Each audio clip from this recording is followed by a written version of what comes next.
ကုဇာနှလုံးပြပြုံးဥစ္စာလူတကာလဲမေတ္တာမပွားညှင်းဆဲများလျက်အိပ်ဆက်မပြောညိုးလျော်ကျင်းမြောင်မကောင်းအိမ်မက်ဝိတက်ပြာပါရှိသောခါမို့မေတ္တာပရိတ်ကြံစိတ်ရွတ်လို့ဆိုတဲ့အတိုင်း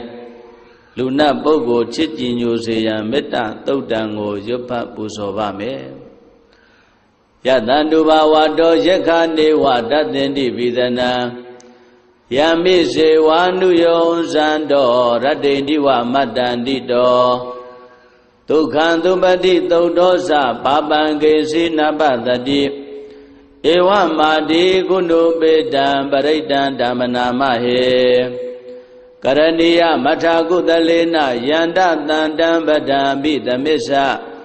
တေကောဥဇုဇာတုဥဇုဇာတုဝသောသတ္တမုဒ္ဒဝနတိမာနီတန္တုတကောသသူပရောဇာအပကေသောသတံလဟုကာဟုတ်တိတန္တိန္ဒရိယောဇာနိဘကောဇာအပကဘောကုလေတွနန္တုကိတောနာဇာဂௌဒမာစရေကေစီယေနဝေညုပရေဥပဝရေယောဒုက္ခိနောဝခေမိနောဟွန်တုသဗ္ဗတတ္တဘဝန္တုဒုက္ခိတတ္တယေကေစီပါဏဗုဒ္ဓတိတတဝါထာဝရဝနဝတေတာဒီဃဝါယေဝမန္တာမစ္စည်းမာရတကနုကထုလာဒိဋ္ဌာဝါယေဝအဒိဋ္ဌာယေဝဒုရေဝတန္တိအဝိဒုရေဘုဒ္ဓဝါတံပဝေတိဝသဗ္ဗတတ္တဘဝန္တုဒုက္ခိတတ္တနာပရောပရဏိကုံဘေဒနာတိမေညေထကတ္တစီနကေစီဖြာရောတနာပရိကတေညာနိညာမေညတဒုက္ခမေစေယမာတာယထာနိယံဗုဒ္ဓမာယုတာဧကဗုဒ္ဓမနုရခေဧဝံပိသဗ္ဗဗုဒေတုမာနတံဘာဝေအပရိမာဏံမေတ္တိဇာသဗ္ဗလောကသမိမာနတံဘာဝေအပရိမာဏံဩဒံဒောဇာတိယေသအတ္တံဘာဒံအဝိရမတ္တပတ္တံ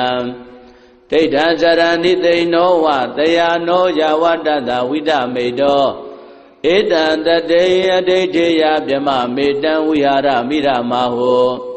ဒိဋ္ဌေဇာနုပကမ္မသီလဝါဒတနေနတံပန္နောကာမေတုဝိနယကေတံနာယိဇာတောကဗ္ဗတေယပုဏ္ဏရေတိမေတ္တာသုတ်တံဟောရခတုမေတ္တာသုတ်တံမေတ္တာသုတ်ပရိတ္တယဒေသနာတော်မြတ်သည်ဟောတုံမာကံပရိတ္တယစိတ်ဓာကြည်ပြိုနာယူကြညာတဲ့မျိုးကောင်းသားမျိုးကောင်းသမီးတို့အားရခတုကိုယ်လည်းကြံမာစိတ်ချမ်းသာ၍လူနာများစွာချစ်ခင်လောင်ကောင်းစွာမသွေစောင့်ရှောက်တော်မူပါစေတည်း